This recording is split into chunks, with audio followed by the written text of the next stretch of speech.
नमस्कार। हमारे सारे कमेटी के पदाधिकारी और हमारे मेंबर और हमारे जूनियर आर्टिस्ट कलाकार, आप सभी लोगों को बात करना चाहती हूँ, आप सभी लोगों से बात करना चाहती हूँ सर, कि आप लोगों ने बहुत टारगेट कर लिया मुझे और बहुत ज़्यादा परेशान कर लिया। जो आप लोगों को समझ में आता है ना कि चेयरमैन बना करके मेरे ऊपर अगर किसी तरीके का कोई दबाव बनाने की कोशिश कर रहे हैं ना, तो ये करना बंद कर दो, क्योंकि मैं आप लोगों की गुलाम नहीं हूँ और ख़रीदी हुई इंसान नहीं हूँ। समझ में आए? तो आज के बाद जो भी बात करना है ना, सोच समझ के करना। और जिसको भी मुझसे रिकॉर्डिंग मांगनी है, जिससे मेरे प्रूफ चाहिए ना, ऑफिस में आओ, ऑफिस में आके बात करो आप लोग। लेकिन इस तरीके से जो ग्रुप में जा करके बदनामियाँ कर रहे हो ना, ये करना बंद कर दो। मैं चेयरमैन के नाते दूसरी भी पोस्ट पर हूँ भाई, ये मत भूलो। और इसी पोस्ट पे मैंने काम कराया था आप लोगों का, ये भी मत भूलो कि मानव अधिकार के नाम पे ही एफआईआर हुई थी अरविंद सकाट और वसीम बेग सरफुद्दीन के ऊपर। मानव अधिकार के नाम पे ही हमने पुलिस स्टेशन में जाकर के लेटर लिखा था और हमारे ऑफिस का ताला खुला था।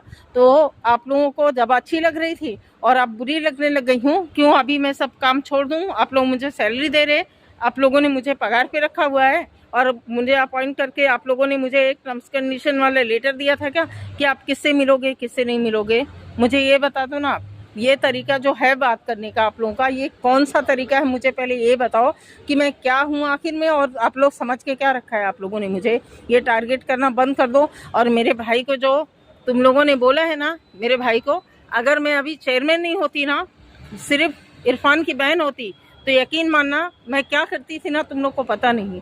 लेकिन आज मैं अगर बर्दाश्त कर रही हूँ ना, तो मेरी एक लिमिट है मेरे भाइयों। उसके बाद में मैं लिमिट क्रॉस करूँगी ना, तो फिर तुम लोगों को बहुत बहुत ज़्यादा अच्छा लगेगा, क्योंकि मैं सीधा कार्रवाई कराऊंगी। और वो भी मैं लीगली करती हूँ, इलीगल नहीं करती हूँ, लीगली कार्रवाई कराऊंगी। ये बात ध्यान में रखना। जो एलिगेशन लगा है मुझ पर, उसका रिकॉर्ड लेकर के आओ।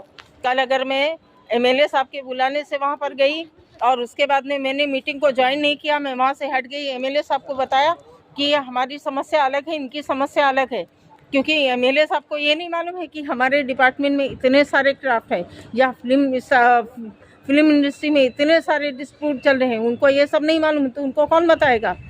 उन्होंने जब मुझे अपना टाइम दिया तो मुझे वहाँ पर पहुँचना मेरी ड्यूटी है। जब मैं उनको अपना काम दे सकती हूँ तो अपनी बात बताने के लिए उनके बीच में मुझे जाना भी पड़ता है। और मैं 10 बार जाऊँगी, क्योंकि मैं बीजेपी वालों से भी मिलती हूँ, कांग्रेस वालों से भी मिलती हूँ और शिवसेना वालों से भी मिलती हूँ। जितनी पार्टियां हैं उनके साथ में मिलके काम करती हूँ। मैं इंडिपेंडेंट हूँ।